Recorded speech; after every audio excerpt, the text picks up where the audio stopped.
vamos agora ao principal, o momento aí da palavra de Deus.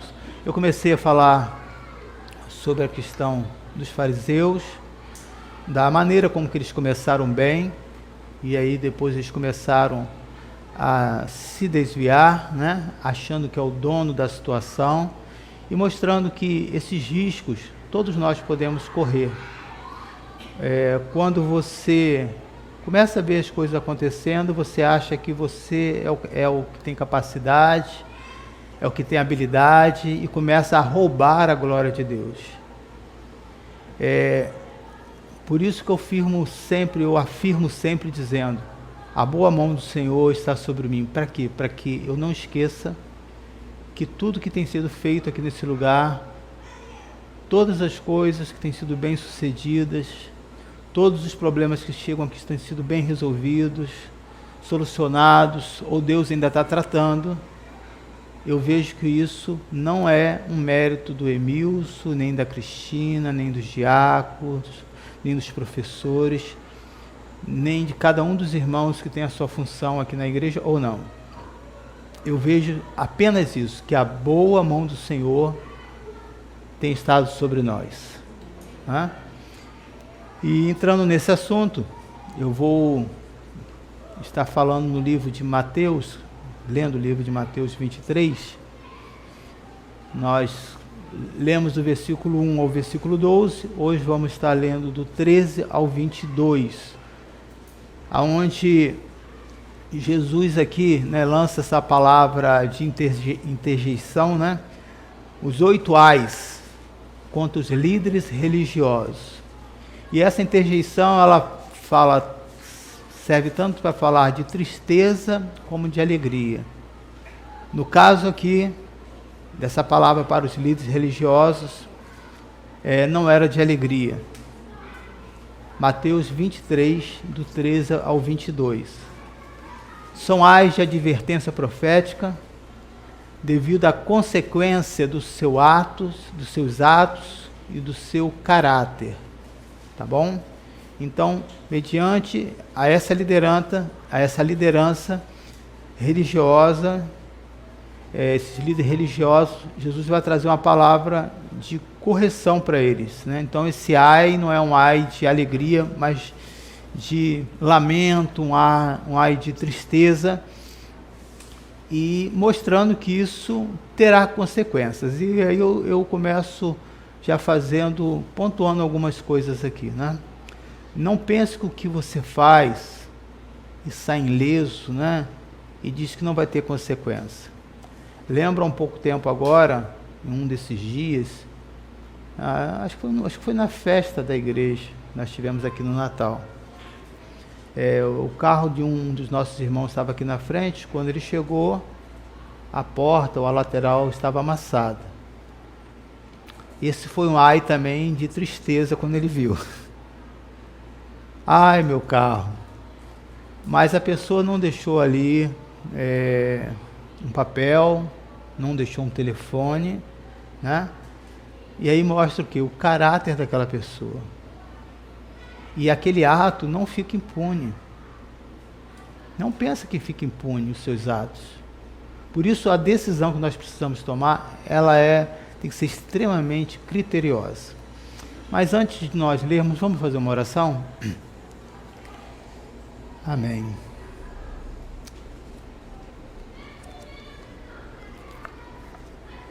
Pai, aqui está o seu povo, e junto com eles, Senhor, com eles, eu estou aqui também pedindo a tua graça, a tua presença, a tua fidelidade e a liberdade de pregar a tua palavra. Que o Senhor possa vir ao nosso encontro e mais uma vez falar conosco. Fazemos essa oração, Pai, em nome de Jesus. Amém. Até o 22, tá? Ai de vocês, mestres da lei e fariseus hipócritas! Vocês fecham o reino dos céus diante dos homens, vocês mesmos não entram, nem deixam entrar aqueles que gostariam de fazê-lo. Ai de vocês, mestres da lei e fariseus hipócritas, vocês devoram as casas das viúvas e, para disfarçar, fazem longas orações, por isso serão castigados mais severamente. Ai de vocês, mestres da lei e fariseus hipócritas, porque percorrem terra e mar para fazer convertido. E quando conseguem, vocês o tornam 2 vezes mais o quê? Filho do inferno do que vocês. Né? Ai de vocês, guias de cegos, pois diz, se alguém jurar pelo santuário, isso nada significa. Mas se alguém jurar pelo ouro do santuário, está obrigado por seu juramento.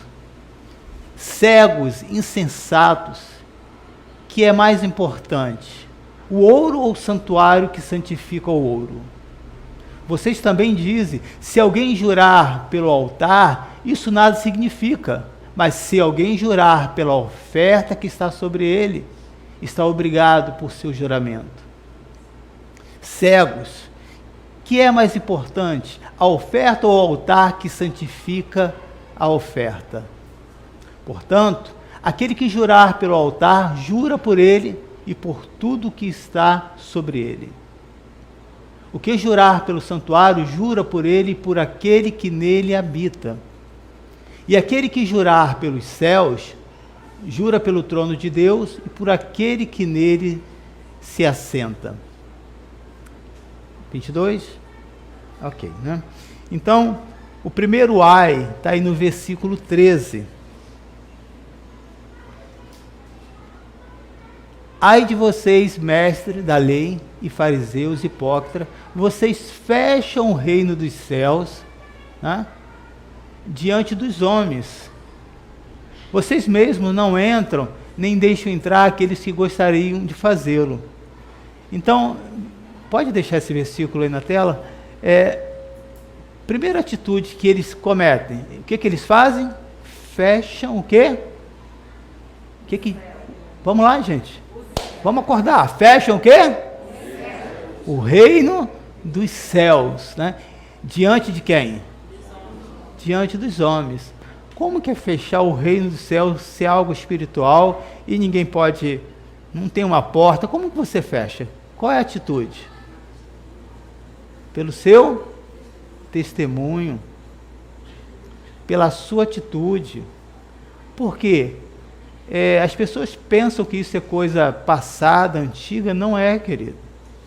Continua até os dias de hoje. O mundo não sabe o que é Bíblia, mas ele conhece os atos de uma pessoa cristã. Então a sua atitude pode abrir o reino dos céus para essa pessoa, mas também como pode fechar.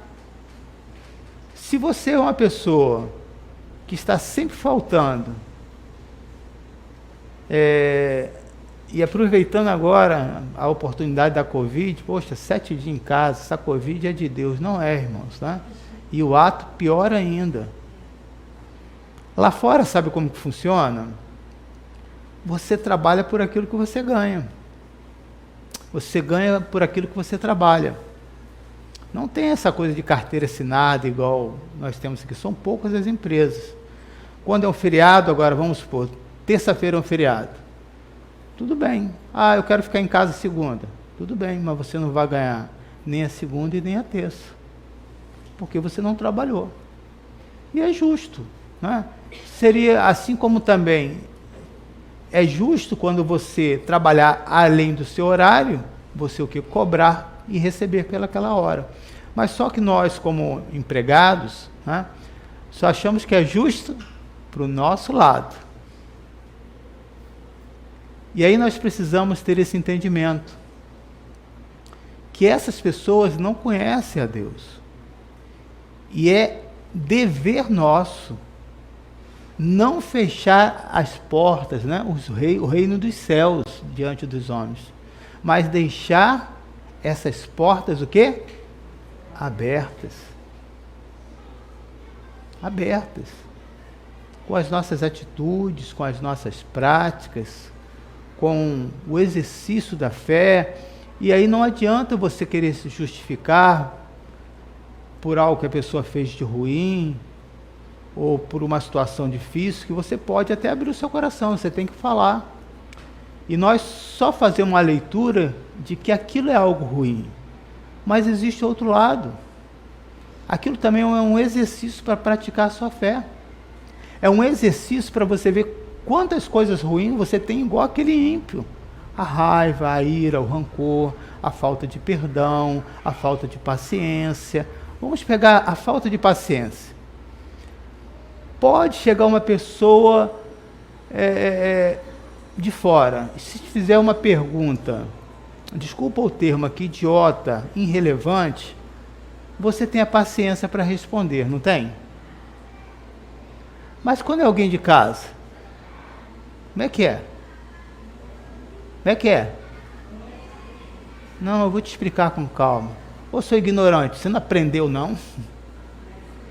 Ô, seu cavalo. É assim, né? Então, essa paciência, ela precisa ser treinada dentro de casa também. E você acha que você só fecha as portas dos céus, do reino dos céus, para as pessoas lá de fora? Não. Para analisar. O que você acha que às vezes o seu filho não quer vir à igreja? Ah, não, é porque o inimigo está se levantando, impedindo meu filho. Pô, tudo é na conta do diabo. Você não faz nada. Tu é um santo. Então você já era para ser arrebatado, que nem Estevão e muitos outros aí. O que faz? Pode ser a idade, pode ser o que ele vê na internet, pode ser várias coisas. Mas eu posso afirmar para você, querido, que você, pai e mãe, é o maior exemplo, é a pessoa, é o agente de maior influência na vida dele. Esses dias, não sei por qual motivo, eu estava pensando sobre oração, andando, né, pensando sobre essa questão de orar. Sabe qual a imagem que veio na minha mente? Duas imagens, dois pensamentos. Vamos falar imagem, né? Meu Deus, o pastor viu uma imagem. Estou falando imagem no caso de pensamento, ok? Tudo bem? Então, dois pensamentos. Eu lembro da minha mãe orando, ajoelhada, e sempre quando saía, ela me dava um beijo e falava: Emilson, você já orou? E aí eu ficava olhando assim, dizendo: o que é isso? Né? Meio perdido, né? E não era cristão. Eu falei: mãe, já orei. Não orei nada. Mas eu sabia que ela já tinha orado por mim. Então, olha só, a formação que você vai colocando na vida do seu filho. E isso hoje é uma prática tão fácil para mim,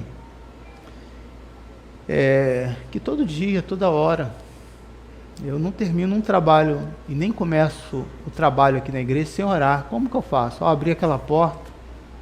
Senhor, obrigado, mais um dia eu estou na tua casa. E às vezes a gente sai daqui muito cansado, que é muito detalhe para você ver. E aí eu saio e digo: Senhor, mais um dia de vitória. Mais um dia que o Senhor nos ajudou. Essa oração que eu verbalizo mesmo, até para que as pessoas possam estar ao redor, estar ouvindo. Influência de alguém que não fechou as portas dos reinos dos céus, mas abriu para mim. Você pode, querido, abrir essa porta para muitas pessoas. Talvez você não vai ver o fruto. Talvez essa pessoa não vá para a sua igreja, mas você será um grande influenciador. E aí? Você tem fechado as portas para os mais íntimos, seu marido, que é incrédulo, ou a sua esposa, os seus filhos? Eles não querem nada. Se você já desistiu, você está fechando as portas. E a Bíblia mais próxima dele é você, através dos seus atos, através das suas atitudes. O versículo 13 mostra que quando nós nos tornamos, é o primeiro ai, quando nós nos tornamos empecilho. motivo de escândalo, de vergonha, de atos imorais, de coisas que você faz e acha que ninguém está vendo, mas está vendo. As pessoas, em qualquer lugar, tem alguém que te conhece e que você nem tem noção disso. Então, ser empecilho não foi o nosso chamado, querido. O nosso chamado é para ser esses abridores de portas, para dizer, você veio para o lugar certo, você está na casa do Senhor. A pessoa que abre a porta quando você coloca uma mensagem, não uma mensagem colada, você é inteligente, amém? Você é criativo. Escreva, Espírito Santo, me dê inspiração, pequenas palavras. Vai fazer a diferença para aquela pessoa que está lá do outro lado, que você nem sabe o que ela está passando. Você pode abrir as portas dessa pessoa para um ímpio, não é? Para uma pessoa que você não conhece. Esses dias na reforma nós estávamos dando uma geral ali e eu tirei uma placa que estava lá voltada para dentro da igreja. A placa já estava rasgada, tombada, e como as palavras eram referentes à imobiliária, eu pensei que era da imobiliária que nós tínhamos alugado, mas é de uma administradora que fica na parede do lado e a parede é dela, né? E aí uma pessoa falou para o João, né? Poxa, o cara da moto ali comentou com a dona daqui, que comentou com o mecânico que nós tínhamos tirado a placa. E graças a Deus que o mecânico veio falar conosco, né? E aí eu falei para o João, João, vai lá, pede desculpa a ela, né? E me diz o dizer que está lá, o que ela escreveu, nós vamos fazer uma placa nova, né? Não tem problema nenhum, né? Então, eu estou ali no meio da vizinhança, e a gente pode fechar, né? Graças a Deus que alguém falou para mim, se não falasse, para nós, se não falasse, eu poderia estar fechando, pô, que igreja antipática, o outro pastor estava aqui há tanto tempo, nunca implicou, vem esse cara agora, olha só que situação, né? Olha que situação. Então, eu poderia estar fechando, às vezes você pode, sem perceber, fechar essas portas involuntariamente, pode acontecer, pode, né? Mas não foi essa a oração que Jó fez, né, pelos seus filhos. Ele orava até pelos pecados que eles poderiam ou viessem a cometer. Então, quando a gente faz essa oração, Deus mostra. E eu gosto de fazer essa oração quando todo mundo sai. Eu gosto de ficar sentado ali, na obra ali, dizendo, Senhor, passei por esse lugar, que vidas se convertam, que venhamos a ser testemunha para cada um dos nossos vizinhos aqui, que eles possam ter um olhar agradável para a igreja, né? E com isso nós estamos o quê? Abrindo as portas para essas pessoas. Então, o que os fariseus faziam? Ele não somente recusava o convite do assim evangelho, mas procuravam impedir os outros. Esse versículo na vida secular tem uma outra frase, até bem mundana, que eu não vou falar aqui, é óbvio, né? Mas é aquela pessoa que não faz e não deixa o outro fazer. E às vezes no nosso caminhar, é muito comum você, quando você está numa estrada de via única, né? Aquela pessoa não tem noção que o lado esquerdo, se você não sabe disso, deixa eu explicar, do lado esquerdo, você tem que andar de 80 km para cima. É uma pista de velocidade. O lado direito é para quem quer andar 60, 80, mas ao lado esquerdo você nunca pode impedir. Então, por isso você tem que andar mais. Mas tem pessoas que não entendem isso e vai da pista do lado esquerdo andando a 60. Então, ele obriga aquele que quer andar, passar para a direita e cortar pela direita, que não é o correto.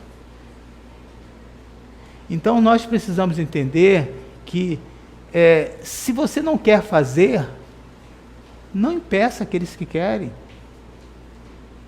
Porque se você não quer fazer algo, ainda vai excitar os outros, né? Colocar esse desejo, bobeira, não faz isso não, eu não perco meu tempo. Se você não quer fazer, o problema é seu. Mas não feche as portas para os outros. Não impeça que outros que estão tão animados, né? Eu lembro que eu peguei bons líderes na minha caminhada, mas peguei líder muito ruim também.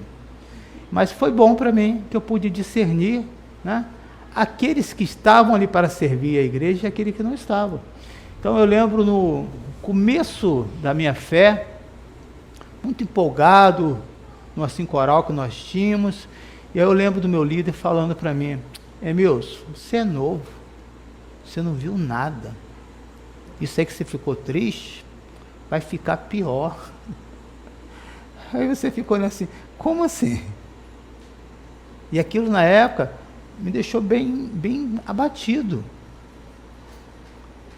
Então o que nós podemos ver, querido, não seja impedimento. Lembra daquele texto que quando os pais começaram a levar as crianças para Jesus, o que os discípulos fizeram? Eles estavam fechando a porta, estavam fechando o reino dos céus para aquelas crianças, para aqueles pais. Qual foi a palavra de Jesus? Não impeça. Não impeça. Meus irmãos, nós não temos o direito de impedir ninguém de caminhar na sua fé. O fato de que algo aconteceu de ruim na sua vida não quer dizer que vai acontecer com o outro.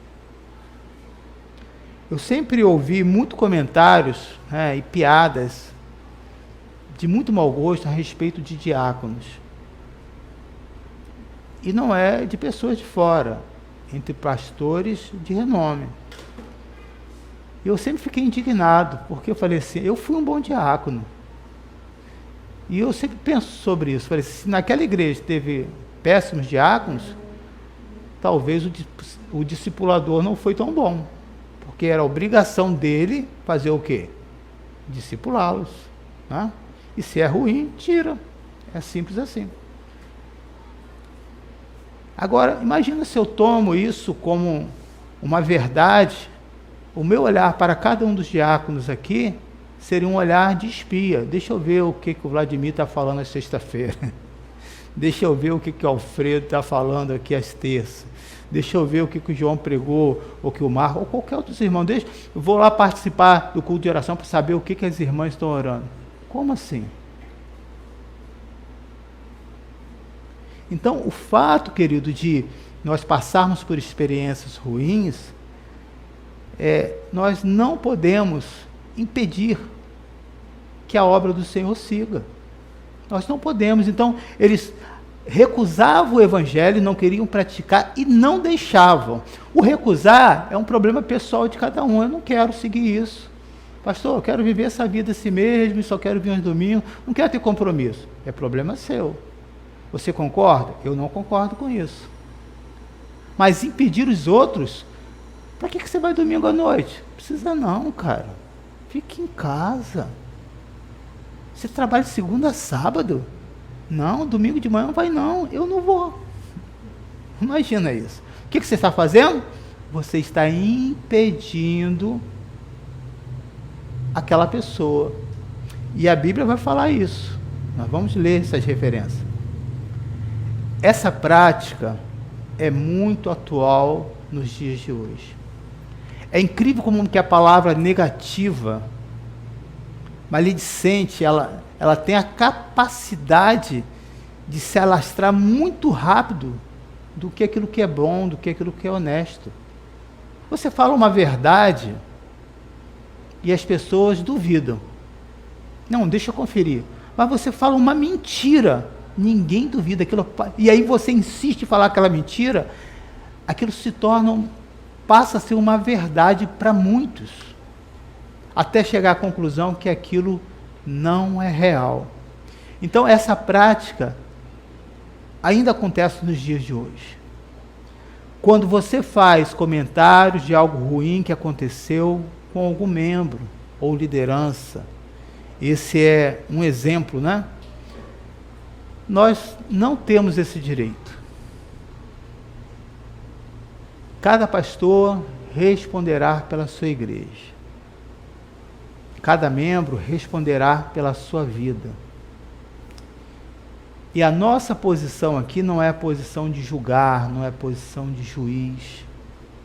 E se em qualquer pregação ou em qualquer estudo, se houver comentários assim, você pode entrar mesmo e dizer, olha, o pastor Emilson fala de púlpito, que esse é um assunto que a gente não tem que comentar. Pode falar e pode até comentar comigo sobre isso. Porque nós não temos direito. Não quero saber o que acontece na igreja A, B ou C, porque a Bíblia não me dá esse respaldo. Tá bom? Então esse é um erro que podemos cometer com frequência. E aí nós temos duas referências bíblicas para afirmar isso que eu estou dizendo. Depois vamos voltar para Mateus 23. Veja aí que está em Romanos 14:1 e 1 Coríntios 8, versículo 1.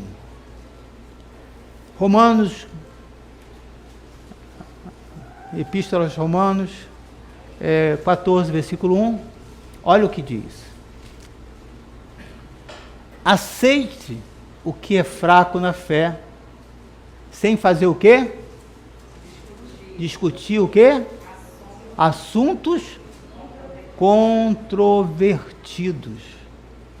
Essa é uma das aulas primordiais que nós temos na preparação pastoral na área de teologia.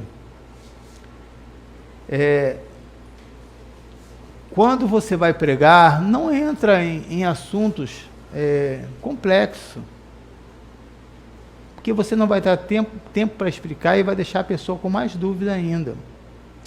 Quando você vai pregar numa igreja fora, você tem que saber qual é o costume daquele local. E não chegar ali com bobeira, besteira. Lá na minha igreja eu não faço isso. Você não tem esse direito. Você aceitou o convite, então tem que saber qual é a igreja ali. Eu já falei esse comentário aqui outras vezes, né?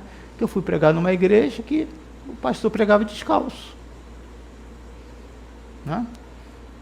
E eu, quando fui pregar, tirei o sapato e preguei descalço também.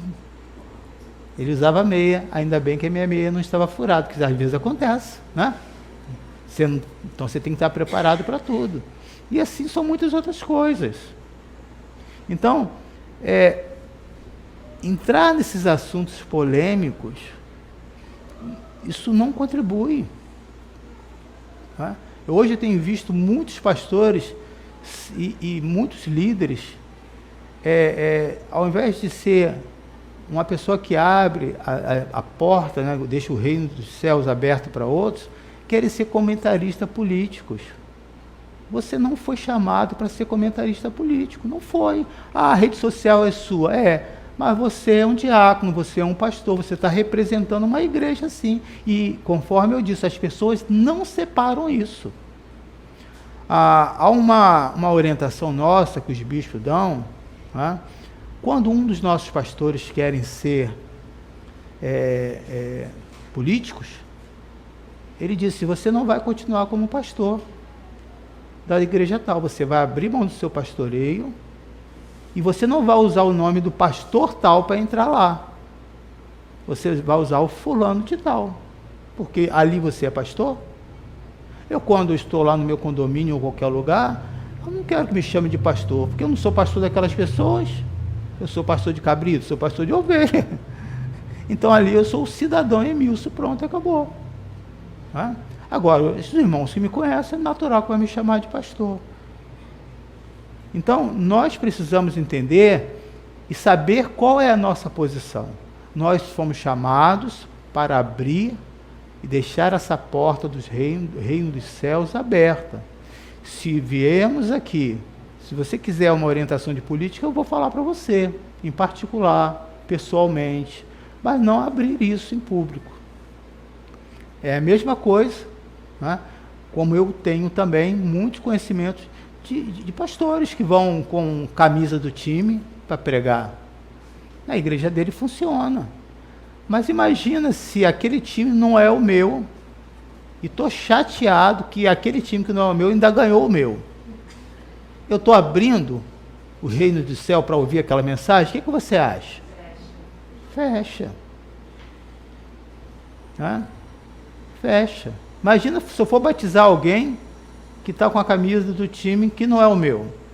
Ele vai ficar mais tempo debaixo d'água. Nossa, Senhor, essa criatura tem que ser uma nova criatura, tem que morrer. Livre dessa idolatria. Tem que morrer. Nesse sentido espiritual. Então, observa como que a gente vai fechando as portas. Eu tive uma pessoa que ela é kardecista e ela conversava muito comigo. E às vezes eu tinha que ouvir toda aquela manta de kardecista que ela botava lá no rádio e tal. Pastor, você se importa? Não. Não vai fazer efeito nenhum para mim aqui. Mas eu tinha a oportunidade sempre dela sentar para eu ouvir falar do amor de Deus. Então, nós não temos o direito também de dizer a sua religião não presta para nada. Você tem essa verdade, você tem esse conhecimento, mas aquela pessoa, ela não tem esse entendimento. E se você estivesse na posição daquela pessoa, você iria sair da igreja, você iria se afastar, você iria ficar chateada. Então, até no falar, nós temos que ter sabedoria de como nós vamos falar. E como que a gente consegue essa sabedoria? É simples, orando e pedindo a Deus. O outro versículo, 1 Coríntios 8:1, depois vamos ler 7-14. Então, olha só, a gente não pode ser esse empecilho, primeiro ponto, porque existem as pessoas que são fracos na fé. Fracos na fé. Você tem que entender que nem todo mundo tem força para aguentar algumas coisas. Eu posso fazer uma confissão aqui nessa manhã. Existem coisas que acontecem no ministério que eu não tenho estrutura. Eu acho aquilo tão podre, tão, desculpa a palavra, nojento, que eu não consigo nem imaginar isso dentro da igreja. Isso, eu fujo de assuntos ruins que eu ouço. E eu sou muito seletivo. Não é qualquer pessoa que eu ando, não é qualquer pessoa que eu converso, não é qualquer pessoa em termos de buscar conhecimento. Não, sou muito seletivo mesmo. É a maneira que eu encontro para guardar o meu coração.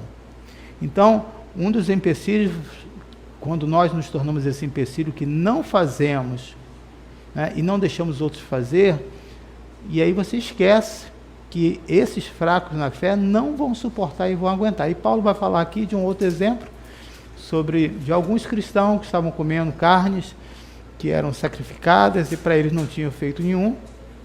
Olha o que ele vai dizer: com respeito aos alimentos sacrificados aos ídolos, sabemos que todos temos conhecimento. O conhecimento traz orgulho, mas o amor edifica. Tá? Esse orgulho de dizer, isso aí não vai fazer mal nenhum, não. Isso é besteira. Aí você não vai comer, não? Ou você está com medo de quê? Né? Ou pessoas que brincam, vão lá e passa do nada, Deus não mandou nem nada, vai lá, pega lá aquele despacho. Aí, você não acredita que nosso Deus é maior? Joga fora, joga lá no lixo. Aí, você não vai fazer isso não? Aquele orgulho de achar que ele tem um poder, tem autoridade. Por isso que Paulo vai dizer, mas o amor edifica, constrói, traz sabedoria. O orgulho, ele é uma implosão, vamos dizer assim, né? Ele acontece e vai destruindo tudo. Veja agora o versículo 7-13 desse mesmo capítulo 1 Coríntios. Veja o que ele vai falar com relação dessa palavra aqui que foi dita em Coríntios, né? Aceite o que é fraco na fé, sem discutir assuntos controvertidos. Então está dentro do mesmo texto. Contudo, nem todos têm esse conhecimento. Aí Paulo está se referindo de um outro assunto, que você vai ler 1 Coríntios em casa, que você vai entender com mais detalhe. Alguns ainda, habituados com os ídolos, comem esse alimento como se fosse um sacrifício idólatra. E como a consciência deles é fraca, esta fica contaminada. A comida, porém, não nos torna aceitável diante de Deus. Não seremos piores se não comermos. Paulo está dizendo que não pode comer, mas nem melhores se comermos. Dizendo que você é um crentão. Contudo, tenha cuidado para que o exercício da liberdade de vocês não se torne uma pedra de tropeço para os fracos, né? Não feche essa porta para eles. Pois se alguém que tem a consciência o quê? Fraca, vir você que tem esse conhecimento para comer num templo de ídolos, não será induzido a comer do que foi sacrificado a ídolos? Assim, esse irmão fraco, por quem Cristo morreu, é destruído, olha, escuta essa palavra, é destruído por causa do conhecimento que vocês têm. Então, observe, o conhecimento, para quem você dá, ele pode edificar, mas como ele pode também destruir a fé daquela pessoa. Então, você não pode sair por aí falando tudo, achando que todos têm o mesmo entendimento que você. Né? Na sua cabeça, pelo seu conhecimento, quando você fala, a pessoa já pescou, sabe o que é. Na sua cabeça, porque você conhece, mas aquela pessoa ali, você não sabe o entendimento dele. Então, por isso que a gente não pode comentar as coisas assim como qualquer pessoa. Tá? Contudo, tenha cuidado com o exercício da liberdade, né? Pois se alguém que tem consciência fraca vir você que tem conhecimento para comer num templo de ídolos, não será isso induzido a comer do que foi sacrificado a ídolos? Assim, esses irmãos fracos, porque Cristo morreu, é destruído por causa do conhecimento que vocês têm. Quando você peca contra seus irmãos dessa maneira, ferindo a consciência fraca deles, peca contra Cristo. Portanto, se aquilo que eu como leva o meu irmão a pecar, nunca mais comerei carne para não fazer meu irmão tropeçar. Então, Paulo não está dizendo aqui, irmãos, que não pode comer carne. Ele está mostrando entre fazer algo e optar pelas coisas de Deus, eu abro mão de qualquer coisa, para que não venha a trazer escândalo para aquele irmão e perdê-lo assim na fé.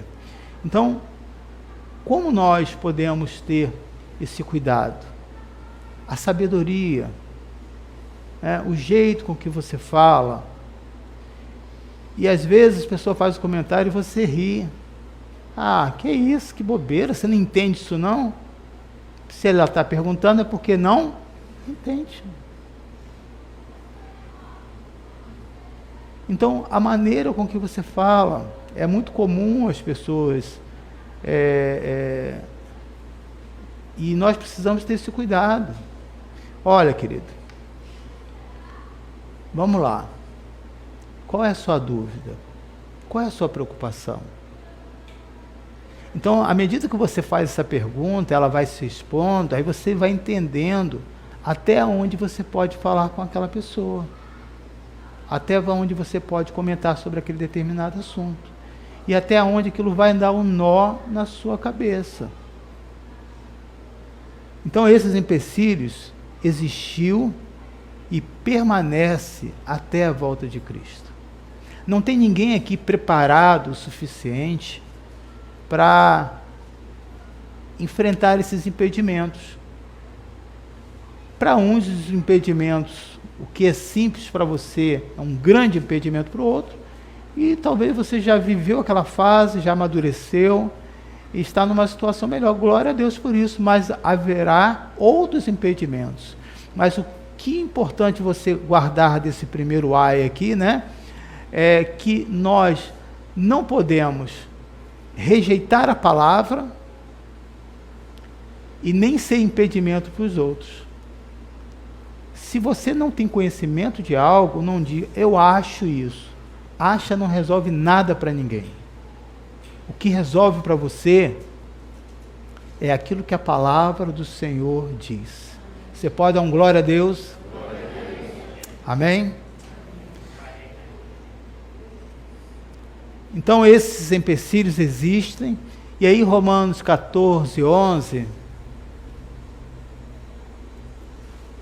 versículo 1, essa é uma referência do livro de Isaías 45, 23, né? Romanos 14, versículo 11, por favor. Falei 1, né? Porque está escrito, por mim mesmo jurei, diz o Senhor, diante de mim, todo joelho se dobrará, e toda língua confessará que eu sou o quê? Deus. Então, esses impedimentos não vão deixar de existir até a volta de Cristo. É isso que o versículo está dizendo. As resistências agora ainda é possível, porque você está escolhendo qual o caminho que você quer. Mas na volta de Jesus, querido, quer você seja crente ou não, quando o Rei dos Reis voltar, você não vai conseguir ficar de pé. Não vai. Porque Ele foi, é e sempre será poderoso. Ele é essa autoridade. E colocou sobre nós o quê? O poder da palavra de Deus. Para que você possa estar abrindo esse reino para outras pessoas. O que é bom você não compartilha com os outros? Ah, eu fui numa loja tal e você compartilha? Ou fui no salão, ou fui no médico, você não compartilha? Porque é bom. Então, se o reino dos céus é algo bom para você, você vai compartilhar, é simples. Essa matemática, essa conclusão. Mas se é ruim, você não vai falar nada. A pessoa está ali toda enrolada, está ali em depressão, está ali numa angústia, você é crente, você vai, não vou falar nada. Vou deixar essa pessoa morrer de fome e de sede. Não, querido, não faça isso. Os judeus foram contaminados por esse espírito farisaico. E nós também podemos ser contaminados. Quando algo que acontece dentro da família cristã não é resolvido. O seu coração ficou com amargura, ficou com algo, né, e você não falou. Então, ao invés de você falar para aquela outra pessoa diferente, que não tem nada a ver com aquilo, vai direto à pessoa, fala, explica. Eu tenho uma prática, não sei se isso vai servir para vocês, né? Mas já deixei em 1 Tessalonicenses, capítulo 2, eu tenho uma prática que quando acontece algo que as pessoas trazem para que eu possa resolver, eu geralmente só ouço. E fico pensando na semana, né? Mas a retórica vai ter, depois eu vou chamar aquela pessoa. Olha, fulano, você falou aquilo, você disse isso, mas teve esse ponto aqui, isso aqui eu acho que você não está certo. É uma maneira que eu tenho para que eu possa, com mais calma, pensando melhor, ter sabedoria para conversar com aquela pessoa. Então, talvez você não consiga falar na hora. Quando há dentro da sua casa uma discussão, quando há dentro da sua casa uma dificuldade, né? Talvez na hora, se você vai falar, vai ficar pior. Mas se aquilo não caiu bem para você, não faça vista grossa, depois você resolva. Chama o seu esposo, chama o seu filho, chama a sua filha e diz, olha, vem cá, aquele dia que você falou isso eu não gostei. Ou então, por que você disse aquilo? Que às vezes você não conseguiu entender. 1 Tessalonicenses 14, versículo 14 e 16 do capítulo 2. Porque vocês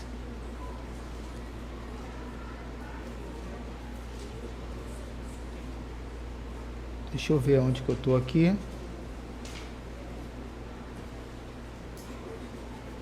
1 Tessalonicenses 2, 14 a 16. Porque vocês, irmãos, tornaram-se imitadores das igrejas de Deus em Cristo Jesus, que estão na Judéia.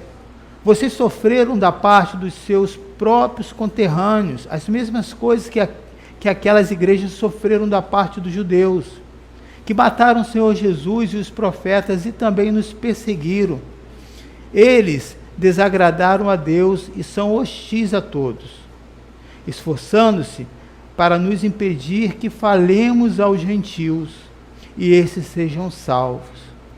Dessa forma, vão sempre completando a medida dos seus pecados sobre eles. Finalmente veio a ira. Nós podemos ver nesse texto novamente, dentro do povo judeu, algumas pessoas contaminadas tentando impedi-la.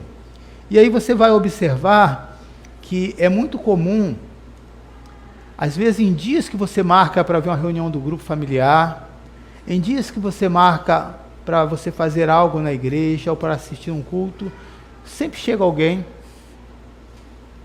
sempre uma pessoa, o médico vai dizer assim, olha, eu só tenho tal dia, e coincidência, né? É no dia que você vem para a igreja, é no dia que você marcou um compromisso com alguém. Quando é algo de muita emergência, eu entendo que você tenha que ir. Mas se não é algo, se é algo que pode esperar um dia ou um horário mais tarde, por que sempre abrir mão das coisas de Deus? Me diz isso. Você não pode abrir mão de uma consulta, né? Ou não pode jogar para um outro dia, mas por que sempre sacrificar as coisas de Deus? Ao olhar e falar sobre isso, essa nossa atitude, querido, talvez ninguém da igreja vai saber, mas os seus filhos vão fazendo essa leitura. Ou seja, a minha necessidade é mais importante do que servir a casa do Senhor. Você acha que seu filho não vai fazer essa leitura? Faz. Pode acreditar. Não ignore as nossas crianças, principalmente aqui da Toca. Eles leem a Bíblia e conhecem muito de Bíblia. Amém, professores? Amém. Porque tem sido dado uma boa aula. Então, essas resistências, elas existem. Então, Paulo e Barnabé foram dois resistentes da fé. Eles não abriram mão, eles resistiram, né? Crendo na palavra de Deus, ouvindo Deus agir, ouvindo Deus operar, diante das dificuldades, eles não esmoreceram, eles não se intimidaram, eles abriram a sua boca para falar do nome de Cristo. Então, assim, é muito comum, para cada pessoa, Deus dá um dom específico para aquela hora, para aquele lugar. É muito comum isso mesmo acontecer comigo, né? De passar em horários específicos, não é toda hora, que aquelas entidades estão naquele lugar. Eu percebo. E às vezes eu estou sozinho. Você acha que não dá medo? Lógico que dá medo. Porque eu sei que só tem alguém que pode enfrentar essas forças. Quem é? Jesus Cristo. Então, qual é a minha prática? Abrir a minha boca. Olha, eu canto louvor pra caramba nessa hora. Eu canto louvores, tudo em nome de Jesus. E eu posso dizer para você que quando eu passo nesses lugares que Deus mostra para mim que são lugares pesados, essas forças não aguentam e elas têm que sair. Porque esse nome é poderoso. Quando o nosso coração está aberto para o reino de Deus, ele não só mostra os bens materiais. Tem pessoas que têm a noção que Deus ainda é um bom velhinho de barba branca com a roupa vermelha e um saco cheio de presente. Olha, eu quero a minha bênção. Só penso em coisas materiais. Mas você sabia que se você tivesse os dons e os talentos dados por Deus, além de você ter as coisas espirituais, você terá as coisas materiais? Talvez você não saiba disso. E, naturalmente, as bênçãos do Senhor vai te acompanhar. Eu estou acreditando, irmãos. Nós estamos aí diante de um desafio muito grande. Além daquilo que a gente pode pagar. Mas eu acredito que o dono do ouro e da prata vai enviar o sustento. E esses pães, esses peixinhos não estão na mão do pastor, estão nas suas mãos. E quando você entrega, quem vai multiplicar vai ser o Senhor. Eles não intimidaram, né? E eu quero lembrar você que essas resistências vão existir, querido. Às vezes nós não percebemos isso, e nós temos que estar atento, né? Às vezes você, sendo crente, você acaba sendo um impedimento, está chovendo, você fala, esposa, não vai hoje não. Olha só, hoje na igreja não, fica aqui. Filho, aconteceu umas coisas aí fora. Não vai não, fica aqui.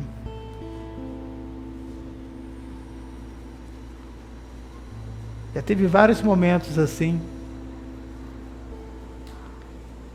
que eu liberei essa palavra para minha filha, e ela sempre diz, pai, se eu fosse para a faculdade, com tiro ou sem tiro, eu não teria que ir. Então por que eu não posso ir na igreja? Às vezes nós não percebemos, mas o diabo ele é muito sutil, irmãos. E ele vai entrando sorrateiramente. Não que você fica possuído, mas ele joga esses pensamentos. E você precisa ter essa sabedoria. Veja a atitude de Paulo e de Barnabé em Atos capítulo 13. O que eles fizeram?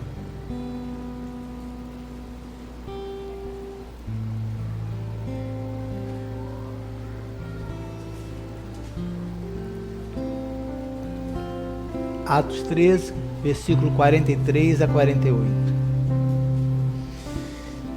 Despedida a congregação, muitos dos judeus estrangeiros piedosos, convertidos ao judaísmo, seguiram Paulo e Barnabé. Olha, uma pessoa convertida ao judaísmo, só o poder da palavra de Deus que pode libertá-lo.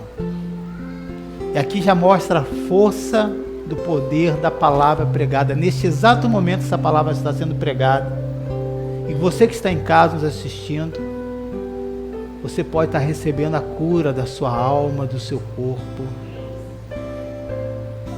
Você poderá sair daqui, Deus te dando uma sabedoria para uma decisão nova na sua vida profissional, sentimental.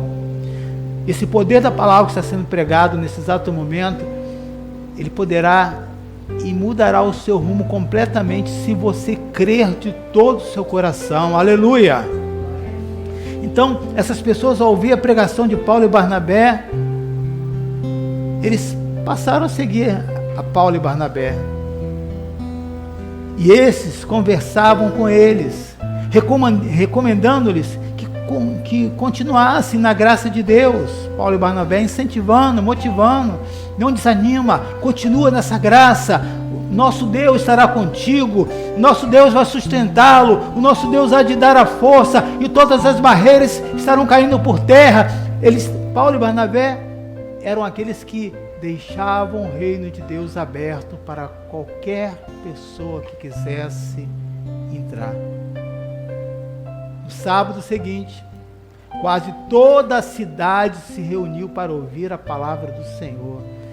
Imagina isso, irmãos. Quando a Bíblia se refere quase toda a cidade, significa que foi um número extremamente expressivo. Imagina nesse exato momento em que a palavra está sendo pregada em várias línguas. Quase toda a população desse mundo parou para ouvir a palavra do Senhor. Glória a Deus! Ah, se você fica motivado quando vai a um estádio e vê aquela multidão torcendo pelo seu time. Imagina 1000 estádios com aquela multidão, 10.000 estádios, 100.000 estádios lotados. E dando glória a Deus, e dando aleluia, e os milagres acontecendo. Era isso que estava acontecendo nessa cidade. Porque tinha uma festa, porque tinha bons cantores, porque o som era bom. Paulo tinha um microfone sem fio como o meu, e nem precisava segurar nas mãos, não. Ele simplesmente pregava a palavra. Quando você não valoriza essa palavra, querido, você não está fechando o reino dos céus somente para aqueles que estão de fora. Você está fechando principalmente para você. Não era fácil. Essa perseguição, eles não tinham a liberdade que nós temos. E mesmo assim esses homens pregavam, com risco de morte, de prisão, e dos seus próprios irmãos que os perseguiam, o seu próprio povo. Quando os judeus viram a multidão, eles ficaram cheios de quê? De alegria? Inveja e blasfemando, xingando, gritando: fora! Sai daqui! Uma pequena multidão, querido, um pequeno grupo, com pensamentos negativos, tem um poder de influência muito grande. Sabe por quê? Porque a maioria que conhece a verdade se cala. Não se cale. Paulo não se intimidou, não. E ele passou a ser a voz da maioria. Ele passou a ser a voz de Deus. E esses judeus não só ficaram cheios de inveja, de blasfemando, mas contradiziam o que Paulo estava dizendo. Isso é mentira, porque a lei diz isso. Isso não é verdade. O que Paulo fez? Então Paulo e Barnabé lhe responderam: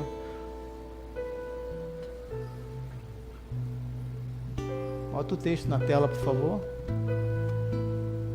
Responderam de que maneira? Versículo 44, é esse?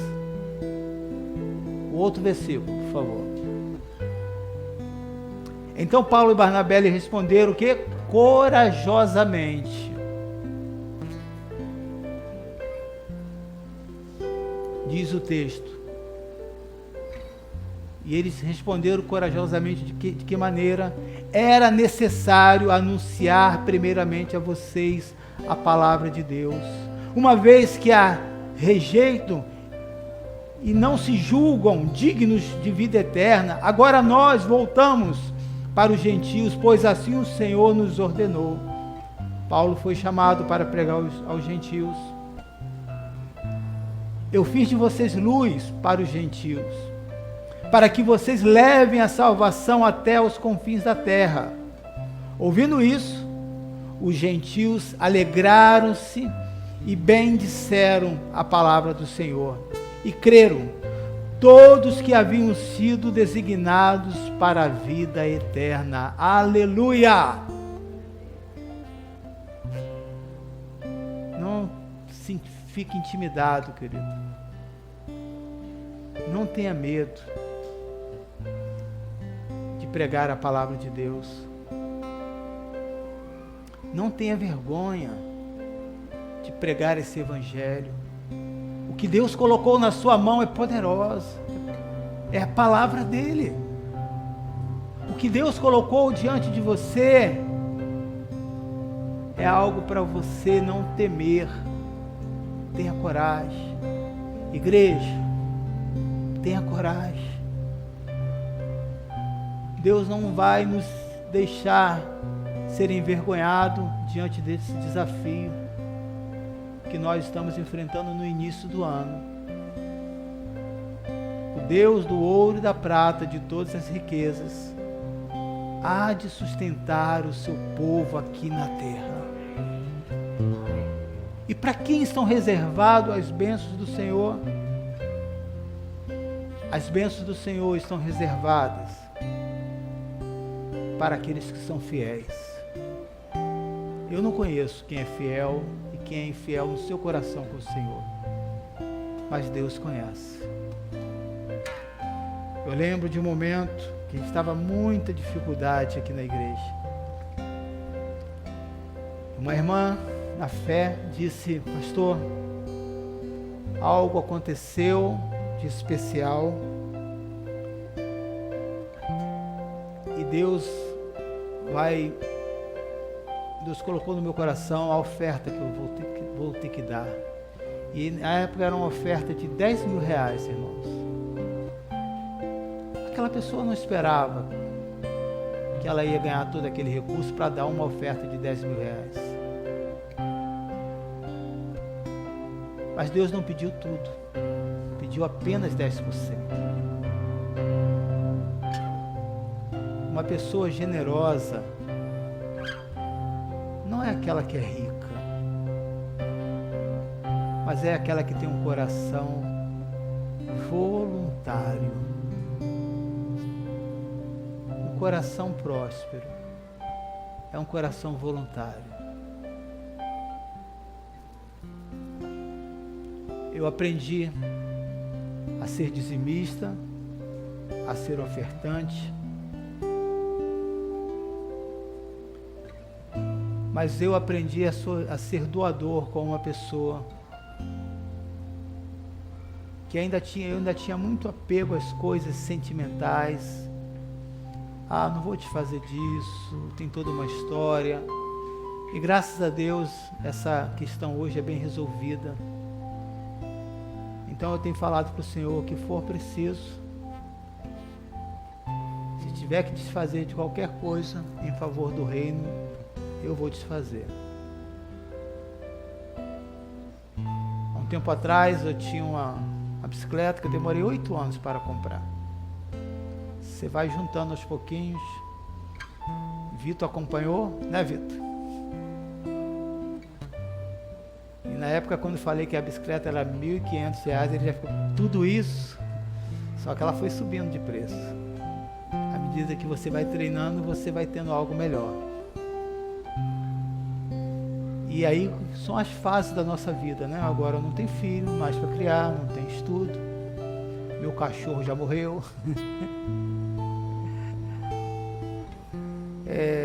Então eu e minha esposa, todo recurso é para a casa do Senhor. E eu fiquei olhando e falei, por que eu tenho duas se eu posso vender uma? E naquele momento a igreja estava precisando muito. E eu ofertei aquele dinheiro para a igreja. Eu posso dizer para você, querido, que não me fez falta em nada aquele recurso, mas foi significativo para a casa do Senhor. E por que eu dou esse exemplo? Porque eu vi muitos fazerem isso. Muitos. E aquelas pessoas deixaram o reino dos céus aberto para mim nessa área. Eu jamais desfaço das minhas coisas, principalmente de roupa, de calçado, há tempos atrás. Hoje, quando eu compro algo e vejo que já não estou usando por um determinado tempo, eu falo, isso não me faz falta. Você comprou mal, comprou desnecessário, para que você comprou algo que você não está usando? Para só para pensar. e aí eu vou e dou para outras pessoas. E eu oro primeiro e abençoo. E é interessante isso. Ontem eu estava arrumando o meu armário. Ontem. Falar nisso, você arruma o seu guarda-roupa? Ou vai jogando tudo? Tem hora que a gente puxa uma roupa e mistura tudo. Eu falei, gente, eu já doei roupa, tirei bolsas e bolsas. Como eu tenho tanta roupa assim? Aí eu lembrei, quanto mais você doa, mais você recebe de outras pessoas. É interessante isso, irmãos. Deus não quer fazer de você uma pessoa rica, mas uma pessoa próspera. O rico, ele perde o seu tempo na casa do Senhor para administrar a sua riqueza. Mas o próspero, não lhe falta nada e ainda tem tempo para desfrutar das bênçãos do Senhor. Que você seja um homem, uma mulher, um jovem, uma jovem extremamente próspero. E que essa sua prosperidade vai ser uma forma de você evangelizar. Como? Você ganha o mesmo que eu? Você diz que na sua casa você tem tudo? Como você consegue? Você é casada ou você ajuda a sua mãe? Como é que você consegue? Eu não consigo, estou tudo endividado. Aí você vai ensinar, eu tenho uma aula de administração para te dar, você gostaria? Aí ali você começa a falar da aula de administração, mas você vai dizer no final, tem um segredo. Eu tiro uma parte para dar à casa do Senhor. Você sabia que eu conheço pessoas que não são crentes, que são fiéis nos dízimos? Você sabia disso? Que participam da nossa campanha? Você sabia disso? Que Deus abençoe você, querido. Que o ai, essa interjeição de Deus, seja um ai de alegria para você. Ai, que bom ter um filho assim. Ai, que maravilha ver que o meu filho, que a minha filha confia no Senhor. Aleluia! Que a graça do Senhor esteja sobre cada um de nós. Você pode estar de pé, que o Senhor te abençoe.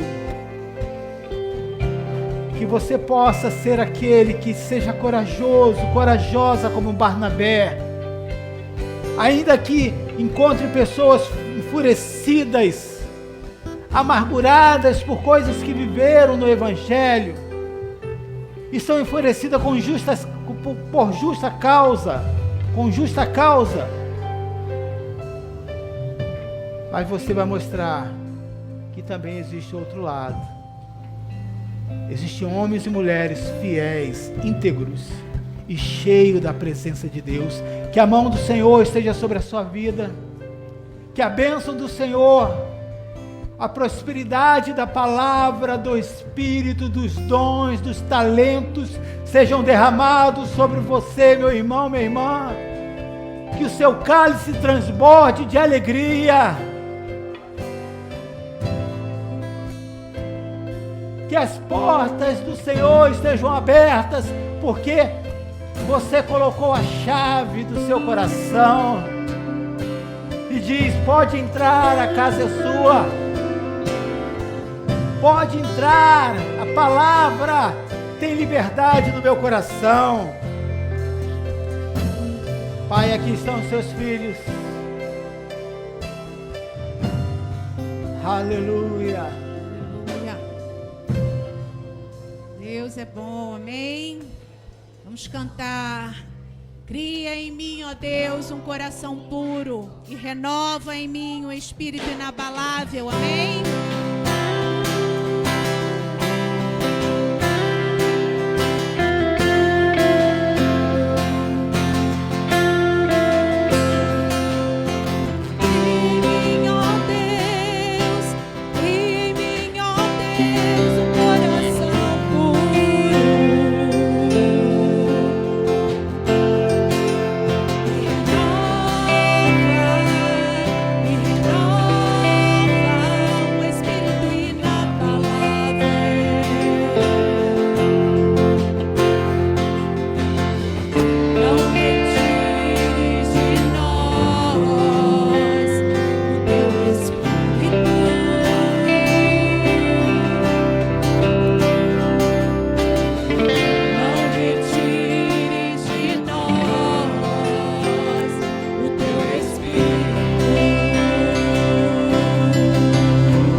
oportunidade de estarmos aqui como igreja, louvando e adorando o Teu nome.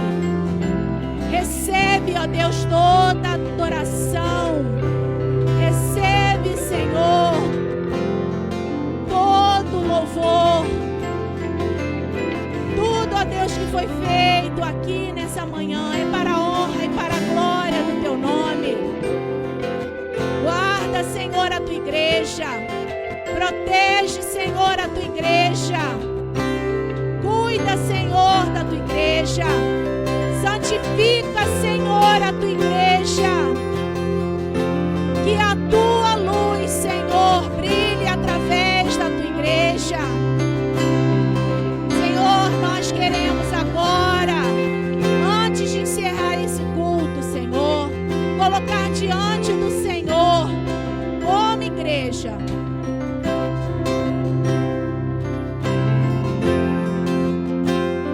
a nação, Senhor, em especial, Senhor, a Ucrânia, que está vivendo, Senhor, esse momento de guerra. Vai ali, Senhor. Vai ali, Senhor. Vidas que estão sendo assoladas, vidas que estão sofrendo por interesse, Senhor, de poderosos, por interesse, Senhor, de riquezas. Vidas estão sendo ceifadas, Senhor. Que o Seu amor, ó Deus, alcance aquelas vidas, Senhor. Irmãos nossos, ó Deus, estão morrendo. Que o Senhor guarde, ó Deus, que o Senhor console aquelas vidas. Que o Senhor esteja protegendo, Senhor, e que haja sabedoria, Senhor, naquelas autoridades, ó Deus, na tomada de decisões, Senhor. E que o Senhor levante, ó Deus, uma igreja viva, uma igreja, ó Deus, com autoridade, para orar, ó Deus, por essas opressões, ó Deus, que tem acontecido por toda a nação, Senhor. Liberação, ó Deus, de aborto, Senhor. Nós temos visto que nós não, ó Deus, possamos aceitar isso, Senhor, de forma mansa, achando que isso é normal, mas que a Sua igreja se levante, Senhor, com inquietação, entendendo, ó Deus, a nossa função nesse lugar. Precisamos, Senhor, nos incomodar, ó Deus, e que o Teu Espírito Santo fale, Senhor. Estamos aqui, Senhor. Obrigado, ó Deus, por essa manhã. Obrigado, Senhor, pela oportunidade, ó Deus, de Te cultuar e de Te adorar.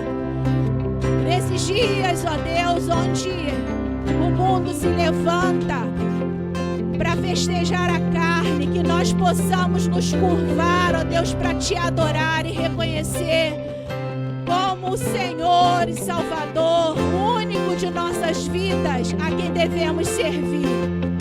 Te damos graças e Te louvamos por tudo, em nome de Jesus. Amém e amém. Deus abençoe a todos. Você que está em casa, uma boa semana também.